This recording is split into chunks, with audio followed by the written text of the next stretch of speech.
I never thought caring too much could ruin a career. But that's exactly what they wrote in the official HR report the day they escorted me out of the hospital I devoted 12 years of my life to. 12 years. That's how long I worked the ER at Franklin General. I started there fresh out of med school, wet behind the ears, hopeful, idealistic. I believe medicine was about compassion, about healing people, not just treating symptoms or chasing insurance codes. My father was a nurse. My mother died waiting for a hospital bed in a public ward. So, yeah, I had my reasons for wanting to do it differently. I wasn't the smartest in my class. I didn't have Ivy League credentials or fancy letters after my name. But what I had, what I lived for, was my patients. I remembered their names. I sat with them through panic attacks, strokes, miscarriages, overdoses. I stayed late, came in early, worked holidays. I'd clean up vomit if that's what it took. I wasn't just a doctor. I was their advocate, their shield. But that kind of devotion, it doesn't sit well with people who see medicine as a business. It started small, complaints from administrators about workflow inefficiencies. They said I was overstepping when I asked social workers to get involved early, or when I pushed back against insurance rejections. They warned me to stop spending too much time with patients. One even said, "You're not their therapist, Dr. Vega. Clock out when you're done." Then came the budget cuts. The ER was overcrowded, understaffed. I covered double shifts, worked on 2 hours of sleep, and still kept going. One night, a 7-year-old girl came in with sepsis. Her parents were undocumented and afraid to give too much info. While others hesitated, I started treatment immediately. I didn't wait for admin approval. I saved her life. But instead of a thank you, I got written up for violating protocol. Still, I kept going. I thought my results would speak for themselves. They didn't. The day it all came crashing down was a Wednesday. I remember because the hospital cafeteria was serving their usual dry meatloaf. I was pulled into a meeting with the chief of staff and an HR rep I'd never met before. They handed me a letter, 3 pages of jargon that boiled down to one absurd reason. Dr. Vega demonstrates an emotional overinvestment in patient outcomes, which has negatively impacted institutional efficiency and liability standards. In other words, I cared too much. I was stunned. Sitting there in that cold conference room, the fluorescent lights buzzing overhead, all I could think was, how did it come to this? They didn't even let me say goodbye to my team. I packed my things in silence, walked out with my head down, and drove home feeling like my soul had been scraped out. Everything I believed in, everything I stood for, rejected, punished. But what they didn't know, what I didn't even know yet, was that this betrayal was just the beginning. They thought they were burying me. They didn't realize they were planting a seed. The days after I was fired were a blur. I didn't sleep much. I barely ate. I'd wake up in the middle of the night, drenched in sweat, the words from the HR letter echoing in my head like a curse.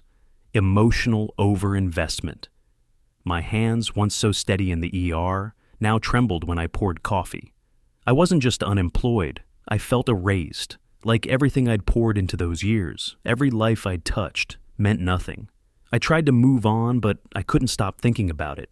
Not just the firing, how it all happened, the way they'd blindsided me, how quickly it went from subtle reprimands to a full-on dismissal. Something didn't add up. Something stunk. I reached out to a few former colleagues. Most didn't respond. One nurse I'd worked with, Priya, finally called me back after ignoring my texts for a week. "Vega," she said softly, "you need to let this go.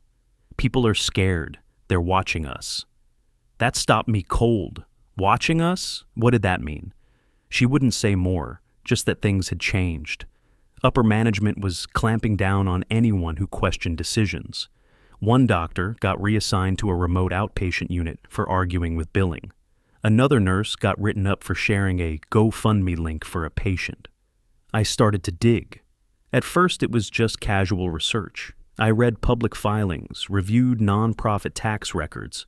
Franklin General was supposed to be a community hospital, but something had shifted. A name kept coming up, Redmont Holdings. I'd never heard of them before, but they were everywhere, in recent board meeting minutes, in press releases, in purchase orders. Quietly, over the past 3 years, Redmont had been acquiring controlling interest in multiple hospitals across the region. Franklin General was one of them. I kept going. Redmont wasn't a healthcare company. They were a private equity firm based in Delaware, with offshore shell companies and a board made up of venture capitalists, not doctors. Their model was simple: acquire struggling hospitals, slash labor costs, maximize billing, and flip the assets. That's when it hit me. I wasn't fired because I was inefficient. I was fired because I didn't fit the model. Compassion didn't generate revenue. Treating uninsured patients without proper documentation, that cut into margins. Arguing with insurance providers over denied treatments, liability. Every hour I spent advocating for patients was money they couldn't bill. The whole thing made me sick.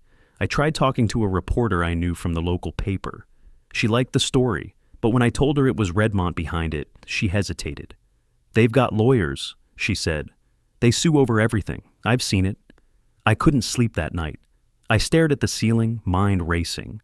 I remembered a moment from years ago. A woman named Denise had come in, chest pains, no insurance. The billing office stalled, admitting her. I'd pulled strings to get her an EKG and found a blockage. She could have died if I hadn't stepped in. And now I realized I probably sealed my fate that day. I started reaching out to patients, quietly.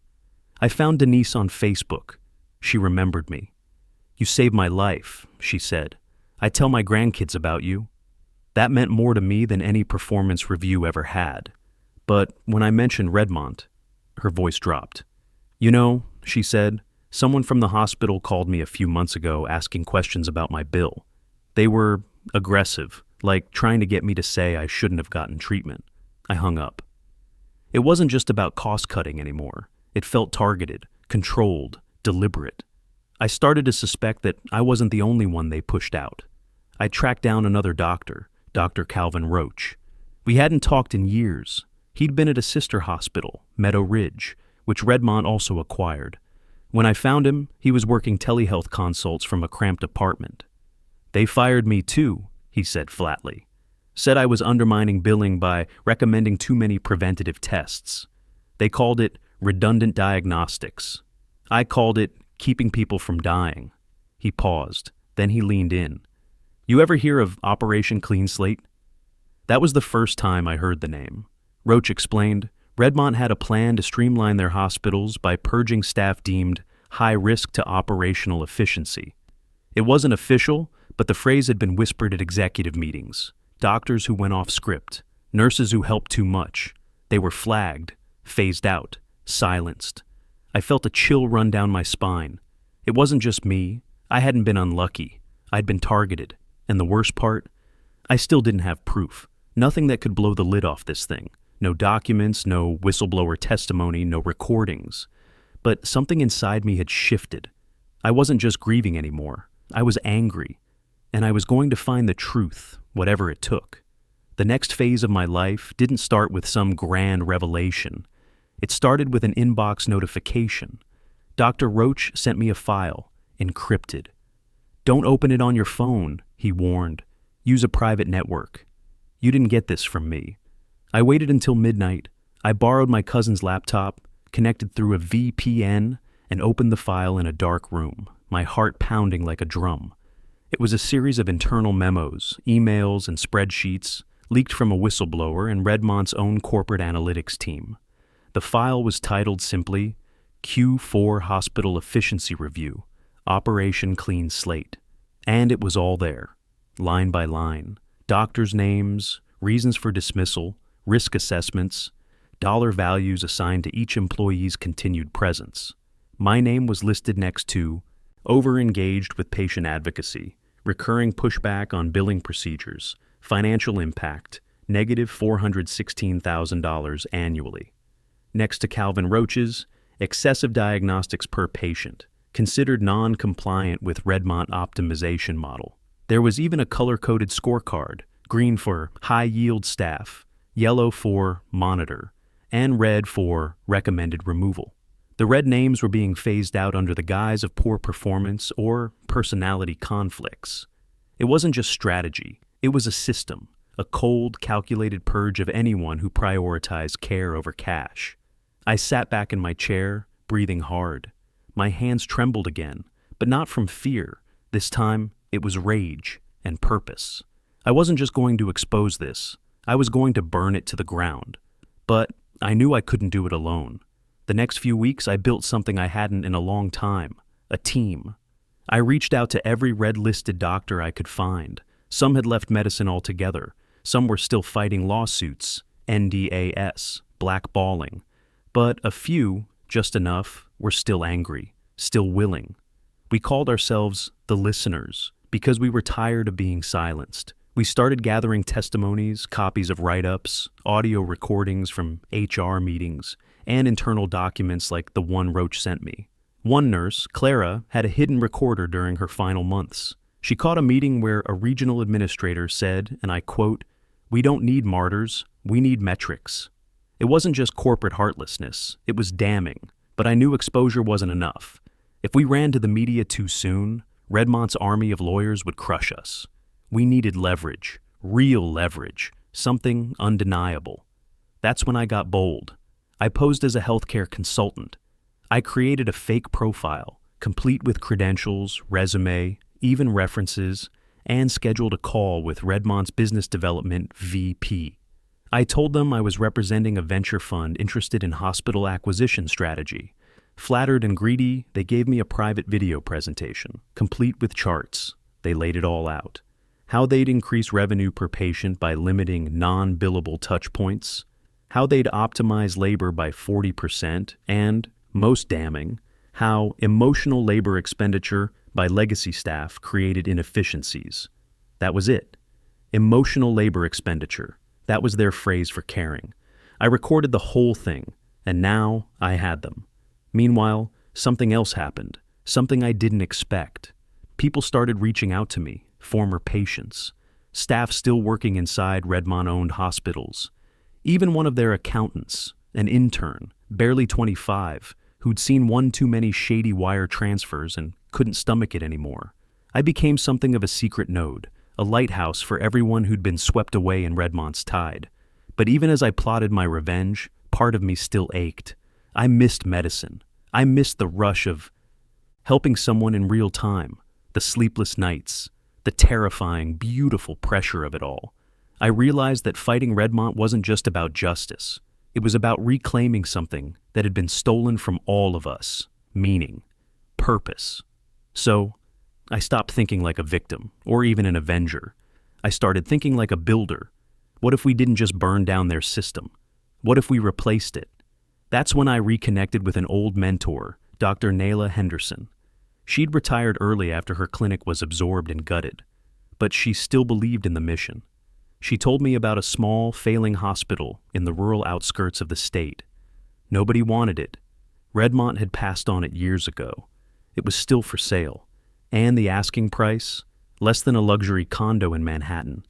I didn't have the money, but I had something better. People. Naila and I wrote a proposal. We pitched it to ex-staff, burned-out physicians, even a few angel investors in healthcare reform. We framed it not as a business, but as a revolution, a cooperative hospital, physician-run, patient-prioritized, completely transparent. Some said we were dreaming, but I'd already lived the nightmare. I was done dreaming small. Within 6 months, we raised enough to buy the building and retrofit the ER. It wasn't fancy. The paint was chipped, the floors creaked, the equipment was outdated. But we had a sign on the door that meant something again. Care comes first. And best of all, we weren't alone. More and more fired staff started joining. They brought their talents, their stories, their scars, and slowly the vision started to grow. But I knew the real war hadn't started yet, because Redmont hadn't felt the sting. Not really. That was coming next. And this time, I wouldn't be knocking politely. I'd be kicking the damn door down. It all came to a head on a rainy Thursday morning, 16 months to the day after they fired me. I was standing backstage at the annual Southeastern Healthcare Conference in Atlanta, a massive event sponsored by, ironically, Redmont Holdings. Hundreds of industry professionals had gathered, CEOs, physicians, hospital board members, even media. And in about 5 minutes, I was going to walk on stage and throw a grenade into their carefully manicured reality. My hands were steady now. We'd played it smart. Our cooperative hospital had quietly grown to 3 locations. We served thousands of patients. Our model, fully transparent, physician-led, was gaining national attention. We published our financials monthly. We had no shareholders, only stakeholders, patients and staff. And today, I was giving the keynote. They didn't know what was coming. Redmont's executives were seated front row center. They smiled when they saw me walk out. Probably thought I was going to talk about innovation, cooperation, progress. Maybe even praise their entrepreneurial vision. I stood at the podium, stared straight into the lights, and began. I was fired for caring too much. The room fell silent. I could feel the unease ripple across the floor, murmurs, side glances. Someone in the second row cleared their throat nervously.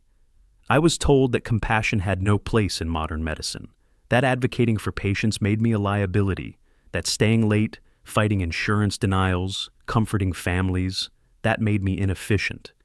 I clicked the remote in my hand. The screen behind me lit up. An email appeared, one of the internal memos from Operation Clean Slate. My name was highlighted. Gasps rippled through the audience. I kept going. What you're seeing is real. These are internal documents from Redmont Holdings, documents that outline a deliberate, coordinated effort to remove doctors and nurses who prioritize patients over profits. Another slide, another quote. Legacy staff with excessive emotional investment pose a risk to operational scalability. Recommend gradual offboarding. A man in a suit near the front began shifting in his seat. I recognized him, Greg Thorne, Redmont's chief operating officer. His face was draining of color. And this, I said, clicking once more, is a recording, taken during a private investor meeting last year. The audio played over the speaker system, Redmont's VP of strategy. We need to optimize the emotional expenditure. These legacy staffers are too attached. This is business, not therapy. Silence, thick electric silence. Then came whispers, outrage. Reporters in the back row started filming. Some of the audience stood up, others just stared at the screen, frozen. Greg Thorne stood. This is a violation. This is illegal, he barked. I stared at him, unflinching. No, Greg. What's illegal is firing compassionate professionals under false pretenses while misrepresenting outcomes to regulators and investors. I turned back to the audience. What we've exposed is a rot that goes deeper than just one corporation. It's a mindset infecting our entire healthcare system, where spreadsheets matter more than symptoms, and healing is secondary to billing. Thunder cracked outside. A flash of lightning lit the ceiling. You want to know what happened after they fired me? I asked. I showed images of our new hospital, real patients, real staff, testimonials from families, from survivors, charts showing our readmission rates, half the industry average, our patient satisfaction, off the charts. You fired me for caring too much, I said, looking Greg straight in the eye. Now I own the hospital chain that's beating you at your own game. Applause broke out, slow at first, then louder, stronger. Some people stood, some clapped with tears in their eyes, and some, Redmont's people, bolted for the exit.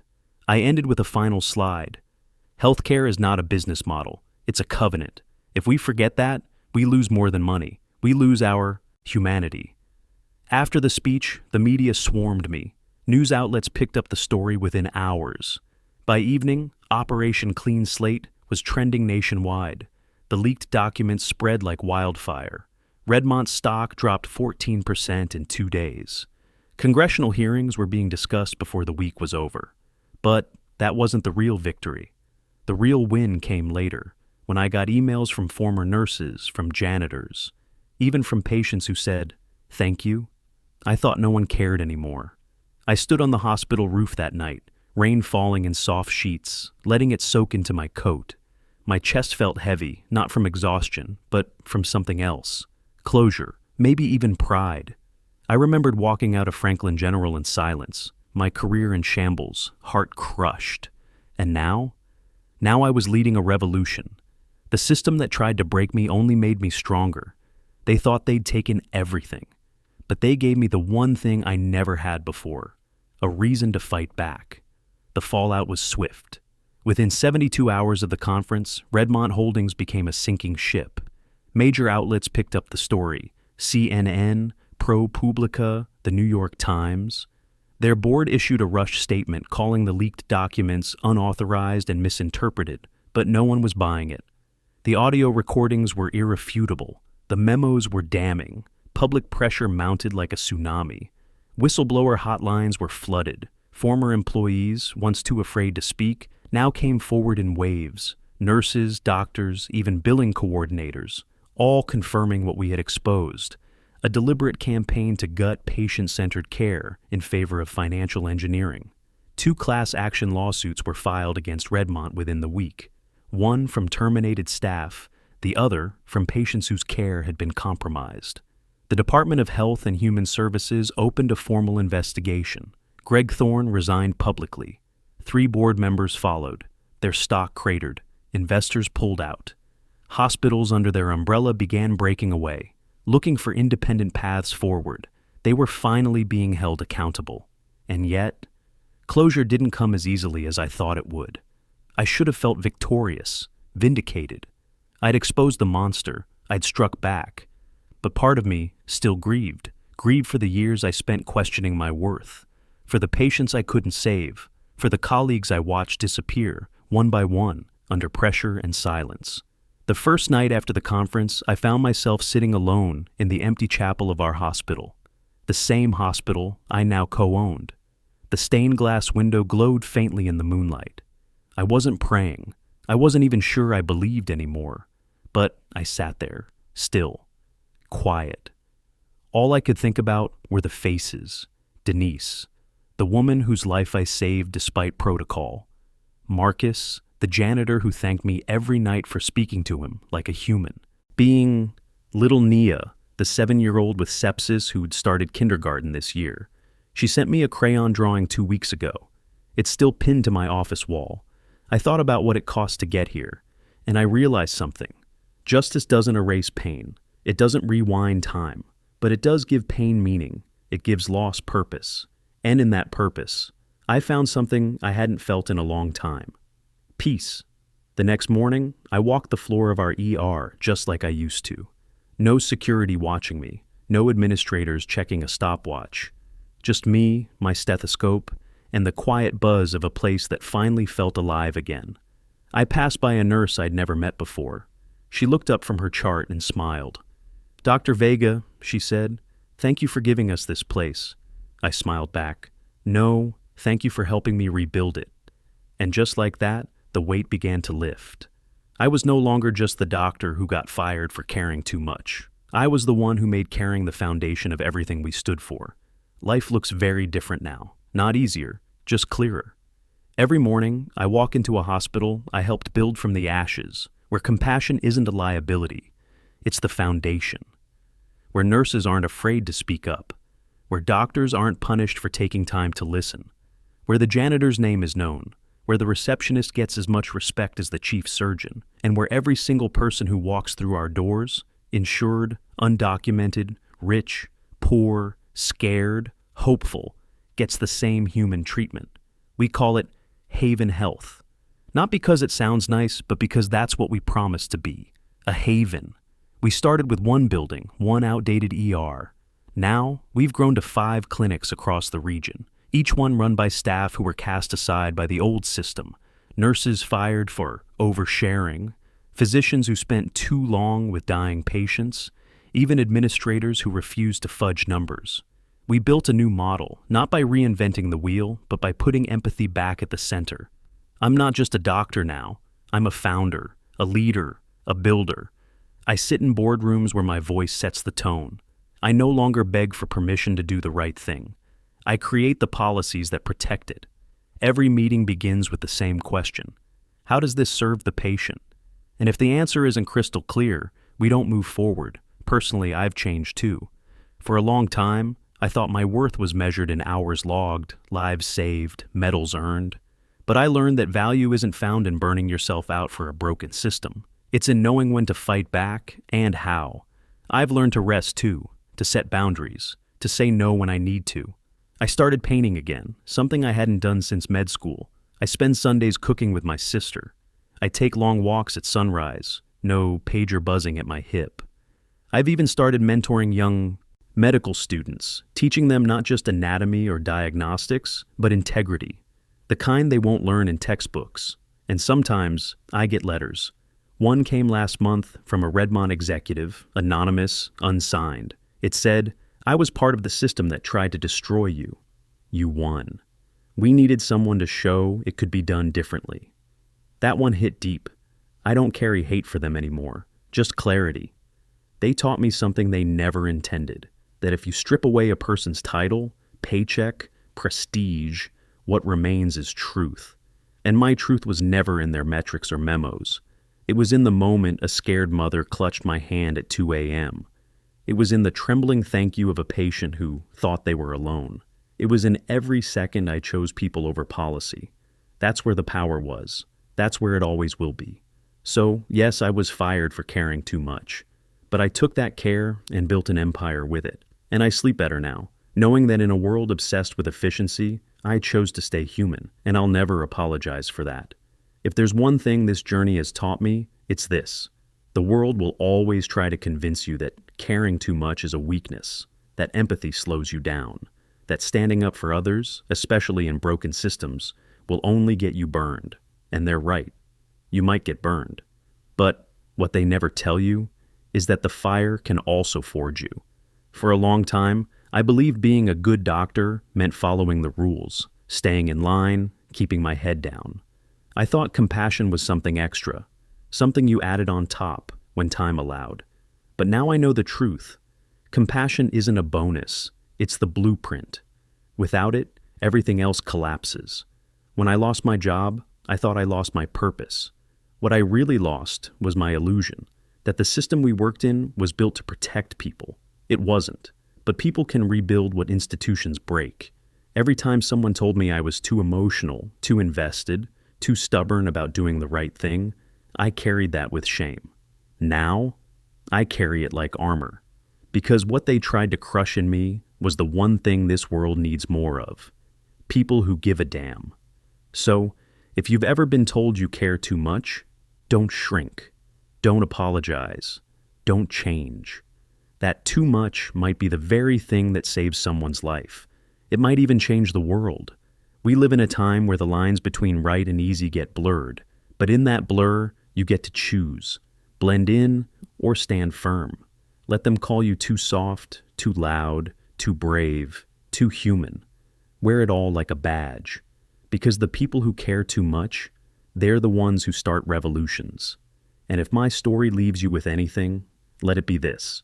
Don't let anyone shame you out of your humanity. That thing they say makes you difficult or naive or unfit. It just might be your superpower. So use it. And never ever trade your heart for a paycheck.